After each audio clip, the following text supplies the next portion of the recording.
Hi friends, कैसे हो आप लोग। स्वागत है आपका अपने channel math research centre Aryan sir पर। फ्रेंड्स, आज मैं फिर से लेके आऊँ आपके लिए काफ़ी ज़्यादा डरावना और भयानक स्टोरी। तो चलिए बिना वक्त व्यय कहानी को शुरू करते हैं। शीर्षक का नाम है जिंदा लाश। 25 वर्षीय अनुज अपने फ्लैट में पहली बार आया, जो उसे उसकी कंपनी ने सुविधा के रूप में दिया था। वास्तव में अनुज की नई नई नौकरी लगी थी। वह हरियाणा में अपना परिवार छोड़कर शिमला में आ गया था। साल भर से नौकरी की तलाश में भटक रहे अनुज को अच्छी नौकरी मिलते ही उसका उदास जीवन खुशियों से खेलने लगा था। कंपनी ने सुविधा के रूप में उसे जो फ्लैट दिया था, उस फ्लैट में प्रवेश करते ही अनुज के फोटो से अनायास ही निकला था, वाओ मोस्ट ब्यूटीफुल फ्लैट। वह भीतरी दरों दीवार तथा फ्लैट में मौजूद हर एक सामान को देखने के बाद बहुत प्रसन्न हुआ था। उसके चेहरे पर नौकरी मिल जाने की सुनहरी चमक तो पहले से ही उत्पन्न थी, मगर अब कंपनी की ओर से रहने की सुख सुविधा देखने के बाद उसका चेहरा खुशी से खिल गया। अपने जरूरी सामान से भरा बैग उसने कंधे से उतारकर नीचे फर्श पर छोड़ा तथा लंबे डग भरकर सामने बड़े सोफे पर जा बैठा। सोफे पर बैठते ही उसने सुकून महसूस करने जैसे आनंद में आंखों को बंद करते हुए हलक से गहरी सांस छोड़ी। फिर चंद लम्हों बाद अनुज फ्रेश होने के लिए बाथरूम की ओर प्रसन्न निद्रा में गुनगुनाता हुआ बढ़ा। इतना ही नहीं, उसके थिरकते कदम उसके गुनगुनाहट पर खुशी का इजहार स्पष्ट कर रहे थे। वह झूमता थिरकता वॉशरूम में पहुंच गया। बाथरूम में भीतर पहुंच अनुज ने सामने लगे आईने पर नजर डाली और एक शानदार स्टाइल में वह स्वयं को देखकर मुस्कुराया। फिर जल्द ही वह स्नान की तैयारी के साथ अपने काम में जुट गया। स्नान से निपटने के बाद जब उसने दोबारा खुद को आईने में देखने के लिए नजर उठाई तो चौंक गया। एकाएक उसके चेहरे से उलझन प्रकट हुई, आंखों में प्रश्न उभरा, क्योंकि इस बार आईना देखते हुए अनुज ने देखा था कि एक साथ कई दरारें आईने पर पड़ी। आईने पर पड़ी दरारें कुछ इस प्रकार थी मानो किसी ने आईने के बीच में जोर से पत्थर मारकर उसे चटकाया, मगर अनुज ने ऐसी कोई आवाज न सुनी थी जिससे वह यह अनुमान कर सकता हो आईना पत्थर मारने पर ही चटका हुआ है। कुछ देर पूर्व उसने आईने पर देखा था, मगर अब आईना पूरी तरह दरारों से भरा उसकी आंखों के सामने था। अनुज समझ नहीं पाया था कि आखिर आईने में दरारें पड़ी किस प्रकार। वह उलझ बैठा। इस रहस्य में आईने में पड़ी दरार उसके स्नान के दौरान ही आई थी। वह लगातार सोच रहा था कि आखिर इस बीच ऐसा क्या हुआ जिसके कारण वह आईने में दरारें पड़ गई। लाख सोचने के बाद भी उसकी समझ में कुछ नहीं आया, तो वह इसी उलझन में फंसा रहकर बाथरूम से बाहर निकला। रात 11 बजे अनुज अपने बेड पर लेट एक हॉरर स्टोरी पढ़ रहा था। उसके फ्लैट में गहरी खामोशी छाई थी। एकांत में वह पूरे आनंद के साथ हॉरर स्टोरी का आनंद उठा रहा था। स्टोरी पढ़ते पढ़ते उसे काफी रात बीत गई थी। उसने सो जाने के इरादे से सामने लगी वॉल क्लॉक की तरफ दृष्टि उठाई, क्योंकि सुबह 6 बजे उसे अपनी ड्यूटी पर जाने के लिए उठना था। अनुज ने जैसे ही वॉल क्लॉक की ओर देखा, उसी समय दीवार पर लगी घड़ी अपनी मजबूती छोड़ते हुए नीचे फर्श पर गिरी। छन की आवाज के साथ घड़ी का शीशा टूट गया। अनुज तुरंत बेड से उठा और उसने आगे बढ़कर घड़ी उठाई। वॉल क्लॉक पूरी तरह खराब हो चुकी थी। जैसे तैसे उसने फर्श पर बिखरा घड़ी का कांच समेटकर डस्टबिन में डाला और वापस अपने शयन कक्ष में आ गया। जब वह वापस अपने शयन कक्ष में आया तो उसने देखा कि उसके सारे कपड़े फर्श पर फैले पड़े हैं। यह देख वह बुरी तरह चौंका। उसने झट अनुमान लगाया लिया कि अवश्य ही कोई उसके फ्लैट में घुस आया है, कोई चोर। अपने फ्लैट में किसी चोर के घुस आने का अनुमान करते हुए उसने गुर्राहट भरे स्वर में पुकारा, कौन है यहाँ। साथ ही वह पूरी वीरता के साथ चोर का मुकाबला करने के लिए खड़ा रहा। जवाब के रूप में कुछ कदमों की गूंज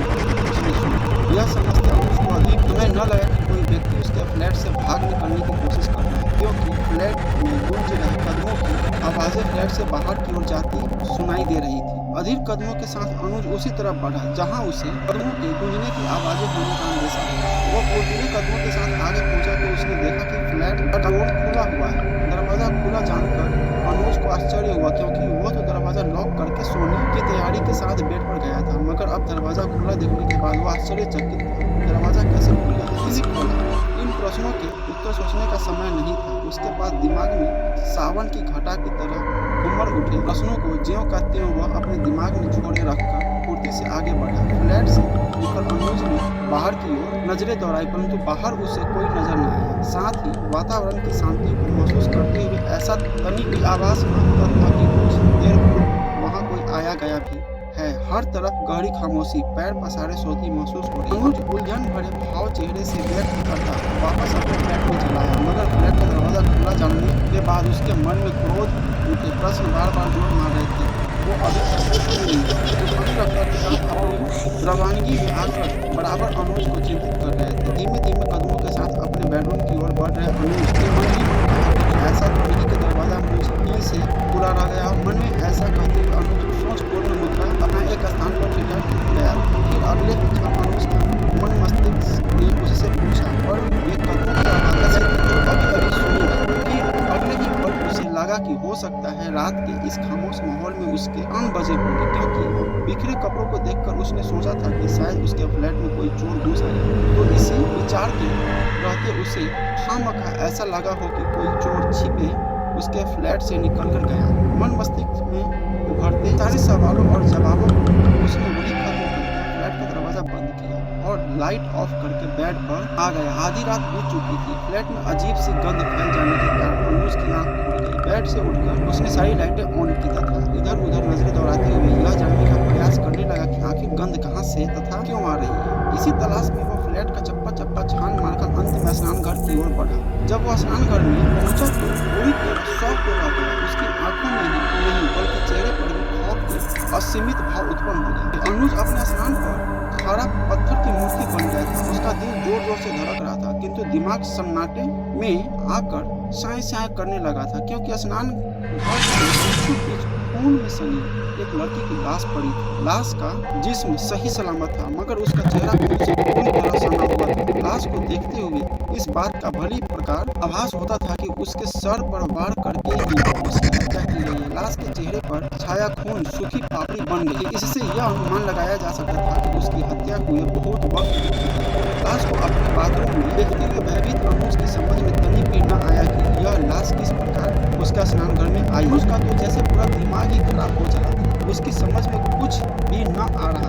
कुछ देर बाद मानो वह गहरी गफलत से जागा तो उसे ख्याल आया कि वह फौरन इस पुलिस को बताए। मन में यह विचार आते ही वह वापस अपने सैंडविच में पलट कर आया। बेड पर रखा उसने अपना मोबाइल उठाया और झट पुलिस स्टेशन का नंबर मिलाना शुरू किया। इससे पहले कि वह पूरा नंबर डायल कर पाता, किसी ने मधुर स्वर में उसे पुकारा। इस मधुर स्वर को सुनते ही वह तत्काल पीछे पलट गया। पलटकर उसने देखा कि उसकी आंखों के सामने वही लड़की खड़ी है जिसे एक लाश के रूप में देखते हुए वह अपने बाथरूम में छोड़कर आया था। लड़की अपने उसी रूप में थी जिसमें अनुज ने उसे बातें देखा था। उसे देखकर अनुज बुरी तरह डर गया। सब कुछ भूलकर उसे लड़की से भयभीत स्वर में पूछा, कौन हो?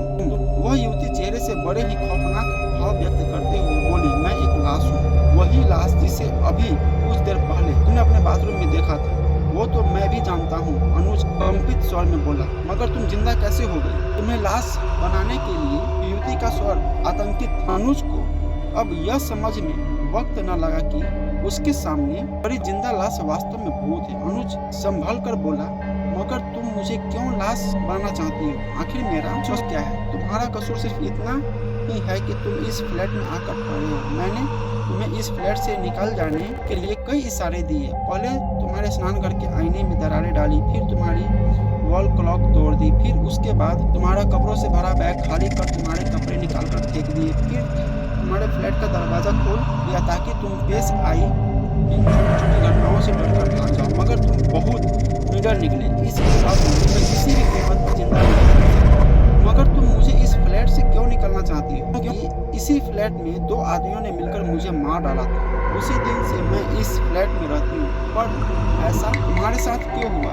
उन दोनों आदमियों ने तुम्हारा मर्डर क्यों किया? अनुज ने पूछा। क्योंकि वो दोनों मुझे उठा लाए। इस फ्लैट में लाकर उन्होंने मेरा बलात्कार किया, फिर उसके बाद मेरा कत्ल कर दिया। तब से उसकी प्रतीक्षा में मैं यहाँ रहती हूँ। एक दिन वो दोनों यहाँ जरूर आएंगे और मैं उन्हें अपने हाथों से खत्म कर दूंगी। इसके लिए इस फ्लैट में रहना बहुत आवश्यक है। ठीक है, तो मैं यह फ्लैट छोड़कर अभी चला जाता हूँ। अनुज ने पूर्ववत स्वर में कहा। नहीं, वह आदेशात्मक स्वर में बोली, अब इस फ्लैट से तुम्हारी लाश ही जाएगी, क्योंकि तुम मेरी हकीकत जान गए। लिहाजा तुम्हें जिंदा छोड़कर मैं जमाने के लिए चर्चा का विषय नहीं बनना चाहती, वरना मेरा मकसद अधूरा रह जाए। मुझ पर भरोसा करो। अनुज पीछे हटता हुआ बोला, मैं तुम्हारा राज ही रखूंगा। मैं तुम्हारे बारे में किसी से कुछ नहीं बताऊंगा। मेरा यकीन मानो, मुझे जाने दो। अनुज गिड़गिड़ाने लगा, तुम जिंदा यहाँ से नहीं लौट सकते। युवती ने कहा, मुझे जाने दो। कहते हुए अनुज इस हद तक पीछे हटा कि अब और पीछे नहीं जा सकता था, यानी जिस कमर दीवार से सट गई। लड़की डरावना भाव चेहरे पर और कदम उठाने लगी। जोर जोर से धड़कने लगा। आंखों के सामने उसे अपनी अपनी मौत नाचती नजर आने लगी। अपने बचाव का उसके पास कोई रास्ता तो रह नहीं गया था। वह किसी भी कीमत पर मरना नहीं चाहता था, मगर उसके न चाहने पर भी उसकी मौत निरंतर उसकी ओर बढ़ रही थी। अनुज हर पल इस सोच में था कि किसी सूरत से कोई बचाव का रास्ता सामने आ जाए तो तत्काल स्वयं को इस बेवक्त की मौत से बचा ले, लेकिन उसके सामने सिवाय उसकी मौत के और कुछ भी न था। मौत हर क्षण उसे अपनी आगोश में भर लेने के इरादे से उससे निकटता बढ़ा रही थी। जब वह जिंदा हुई लाश उससे केवल 4 कदम के फासले पर रह गई तो अचानक अनुज का स्वर उभरा। वह बोला, ठहर जाओ, मैं मरने से पहले अपने मुंह में गंगा जल की कुछ बूंदें डालना चाहता हूँ। वह युवती ठहर गई, बोली, ठीक है। तभी अनुज गंगा जल लेने आगे बढ़ा। वह गंगा जल लेकर वापस युवती के पास चला आया। वहाँ आते ही अनुज ने सारा गंगा जल उस लड़की पर गंगा जल उस पर गिरते ही उसमें आग लगी। वह प्रेत आत्मा चीखती चिल्लाती रही। आग उसमें चारों तरफ से लगी थी। अनुज इस दृश्य को देखता रहा। जल्द ही वो जिंदा हुई लाश जलकर राख हो गई। शरीर भस्म होते ही उसकी आत्मा रोशनी बनकर खिड़की से निकली और आकाश की तरफ चली गई। भस्म हुए शरीर सारी राख खुद ब खुद वहाँ से गायब हो गई। उस वक्त अनुज ने राहत की गहरी सांस पलक से छोड़ी। तो फ्रेंड्स, कैसा लगा स्टोरी प्लीज कमेंट करके बताइए और हमारे चैनल को सब्सक्राइब जरूर कीजिए। मिलते हैं अगले स्टोरी में।